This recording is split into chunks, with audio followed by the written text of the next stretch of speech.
In Greek mythology, Silenus was a companion and tutor to the wine god Dionysus. He is typically older than the satyrs of the Dionysian retinue, and sometimes considerably older, in which case he may be referred to as a Silenus. The plural Sileni refers to the mythological figure as a type that is sometimes thought to be differentiated from a satyr by having the attributes of a horse rather than a goat, though usage of the two words is not consistent enough to permit a sharp distinction. Evolution of the character. The original Silenus resembled a folkloric man of the forest with the ears of a horse and sometimes also the tail and legs of a horse. The later Sileni were drunken followers of Dionysus, usually bald and fat with thick lips and squat noses, and having the legs of a human. Later still, the plural Sileni went out of use and the only references were to one individual named Silenus,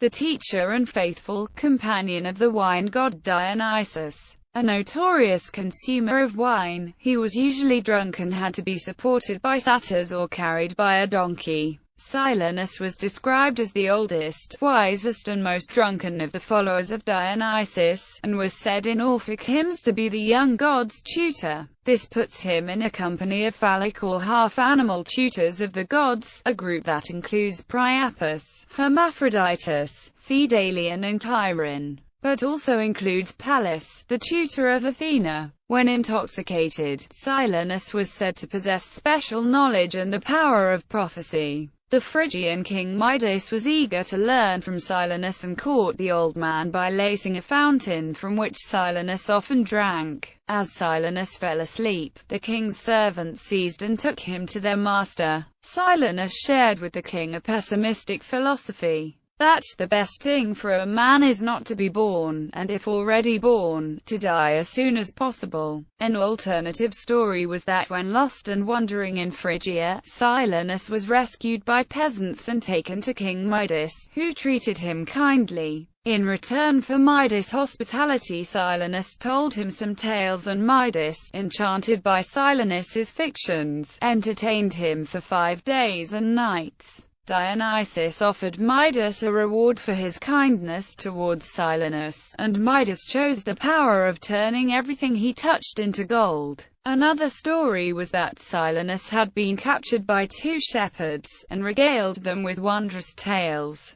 In Euripides's satyr play Cyclops, Silenus is stranded with the satyrs in Sicily, where they have been enslaved by the Cyclops. They are the comic elements of the story, a parody of Homer's Odyssey IX. Silenus refers to the satyrs as his children during the play. Silenus may have become a Latin term of abuse around 211 BC, when it is used in Plautus Erudens to describe Labrax, a treacherous pimp or Leno, as a pot-bellied old Silenus, bald head, beefy, bushy eyebrows, scowling, twister, God-forsaken criminal. In his satire The Caesars, the Emperor Julian has Silenus sitting next to the gods to offer up his comments on the various rulers under examination, including Alexander the Great, Julius Caesar, Augustus, Marcus Aurelius, and Constantine I.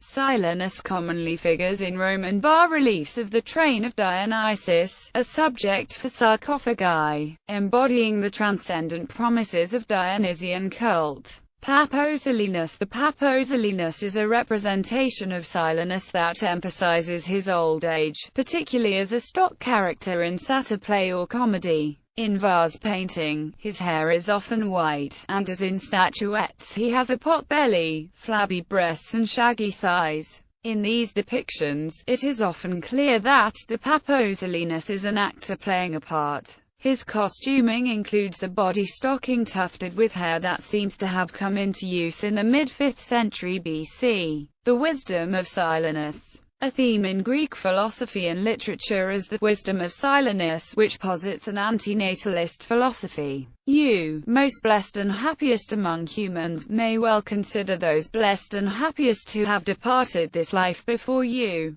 and thus you may consider it unlawful, indeed blasphemous, to speak anything ill or false of them, since they now have been transformed into a better and more refined nature. This thought is indeed so old that the one who first uttered it is no longer known. It has been passed down to us from eternity, and hence doubtless it is true. Moreover, you know what is so often said and passes for a trite expression. What is that? He asked. He answered, it is best not to be born at all, and next to that, it is better to die than to live, and this is confirmed even by divine testimony. Pertinently to this they say that Midas, after hunting, asked his captive Silenus somewhat urgently, what was the most desirable thing among humankind. At first he could offer no response, and was obstinately silent. At length, when Midas would not stop plaguing him, he erupted with these words, though very unwillingly, you, seed of an evil genius and precarious offspring of hard fortune, whose life is but for a day, why do you compel me to tell you those things of which it is better you should remain ignorant?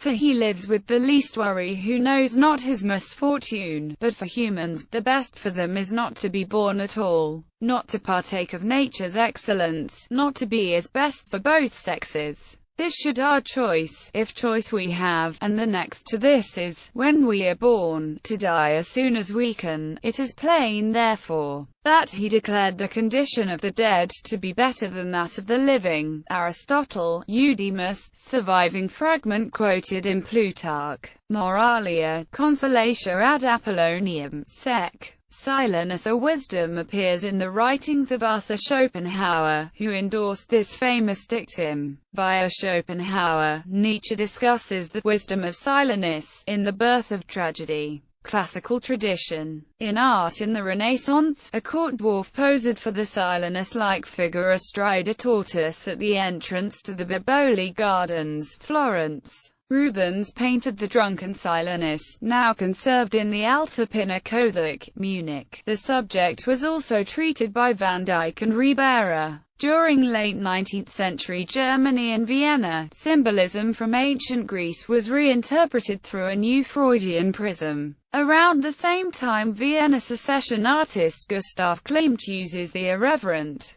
chubby-faced Silenus as a motif in several works to represent buried instinctual forces. In literature in Gargantua and Pantagruel, Rabelais referred to Silenus as the foster father of Bacchus. In 1884 Thomas Woolner published a long narrative poem about Silenus. In Oscar Wilde's 1890 novel The Picture of Dorian Gray, Lord Henry Wotton turns praise of folly into a philosophy which mocks slow Silenus for being sober. In Brian Hooker's 1923 English translation of Edmond Rostand's Cyrano de Bergerac, Cyrano disparagingly refers to the ham actor Montfleury as that Silenus who cannot hold his belly in his arms. Professor Silenus is a character in Evelyn Waugh's first novel, Decline and Fall. He features as the disaffected architect of King's Thursday and provides the novel with one of its primary motifs. In the prophetic style of the traditional Greek Silenus, he informs the protagonist that life is a great dusk of polished wood that revolves quickly. At first you sit down and watch the others.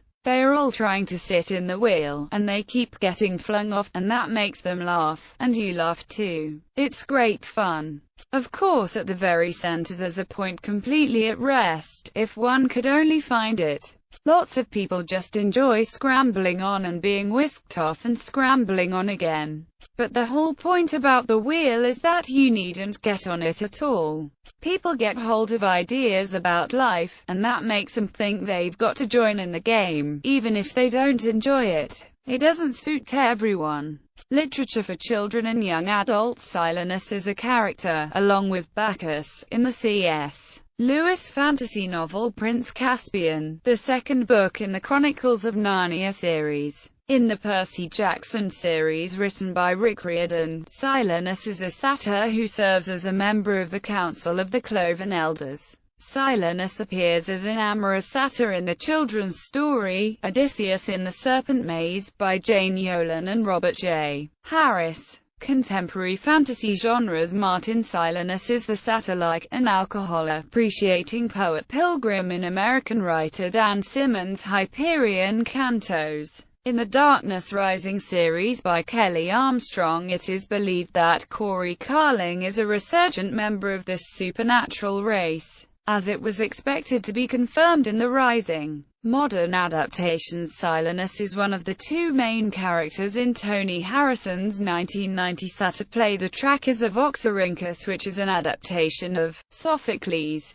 play at Nutare. Scientific nomenclature. Carl Linnaeus used the feminine form Selene as the name of a genus of flowering plant. Gallery. Silenus holding a cantharos on a tetradrachm from Naxos, Sicily. Papo. Silenus playing an aulis. Silenus an Eros fragment from Latium. Silenus detail from a Roman-era marble sarcophagus.